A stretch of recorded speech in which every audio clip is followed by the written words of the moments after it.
दिंडोरी वृत्तांत वेद नव्या युगाचा। दिंडोरी तालुक्यातील खेडगाव येथे रस्ता रोको आंदोलन।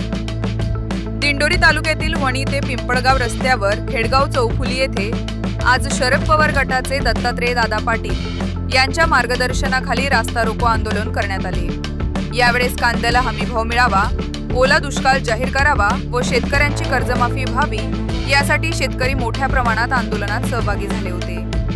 यावेळी वणी पोलीस ठाण्याचे एपीआय सौ गायत्री जाधव व पीएसआय हेमंत राऊत नायब तहसीलदार यांना निवेदन देण्यात आले। दिंडोरी वृत्तांत न्यूज मुख्य संपादक सुरेश सुराशे, वणी दिंडोरी।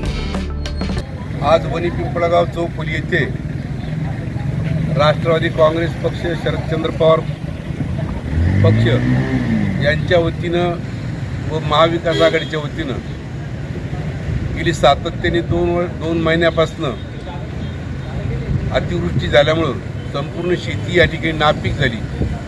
द्राक्ष बागा असतील, आंब्याच्या बागा असतील, पेरूच्या असतील, चिकूच्या असतील, डाळिंब असेल, भाजीपाला असेल व त्याचप्रमाणे सोयाबीन, मका, ज्वारी, इतर कडधान्य याची कुठलीही पेरणी अतिवृष्टीमुळे या ठिकाणी झाली नाही। त्यामुळे 2 महिन्यापासून शेतकरी हा प्रचंड अडचणीत आला।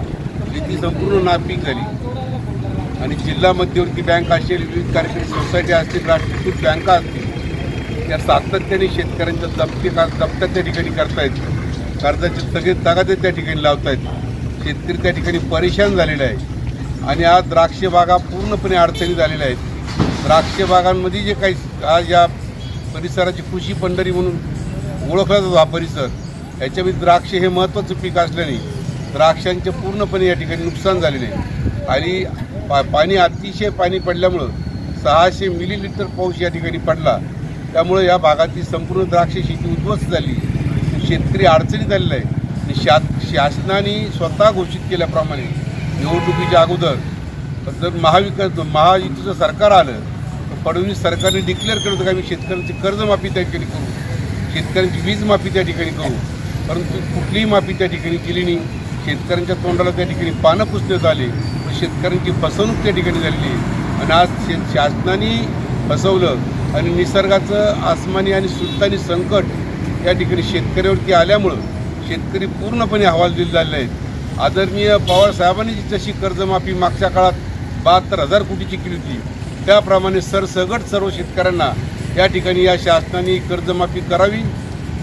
कुठल्या तरी महामार्गाला 100,000 कोटी खर्च करायचा, 100,000 कोटी खर्च करण्यापेक्षा इकडे जर शेतकऱ्यांची कर्जमाफी केली तर निश्चितपणे शेतकरी याच्यातून सावरला जाईल। रोज 8 शेतकरी देशामध्ये आत्महत्या करतात, याची संपूर्णपणे शासनाने थोडा विचार त्या ठिकाणी केला पाहिजे। आणि आमदार सभागृहामध्ये जिथं संविधान पाळलं जातं, संविधान पायदळी तोडलं जातं, आमदार त्यांचे कार्यकर्ते अधिवेशनामध्ये मारामाऱ्या करतात, मात्र शेतकऱ्यांच्या प्रश्नाकडे त्यांना चर्चा करण्यासाठी बघण्यासाठी वेळ नाही। या गोष्टीचा आम्ही या ठिकाणी निषेध करतो आणि शासनाने कुठल्याही परिस्थितीत यावर्षी या शेतकऱ्यांना पूर्णपणे संपूर्ण कर्जमाफी करावी, वीज माफी करावी व शैक्षणिक धोरणात देखील विद्यार्थ्यांना पूर्ण फी माफी करावी, अशा पद्धतीची मागणी आम्ही या ठिकाणी करतो आणि ओला दुष्काळ जाहीर करावा अशी शासनाला हात जोडून विनंती करतो आणि थांबतो। धन्यवाद। जय राष्ट्रवादी। दिंडोरी वृत्तांत वेद नव्या युगाचा अशाच नवनवीन बातम्या पाहण्यासाठी आमच्या चॅनलला सबस्क्राईब करा व लाईक करा।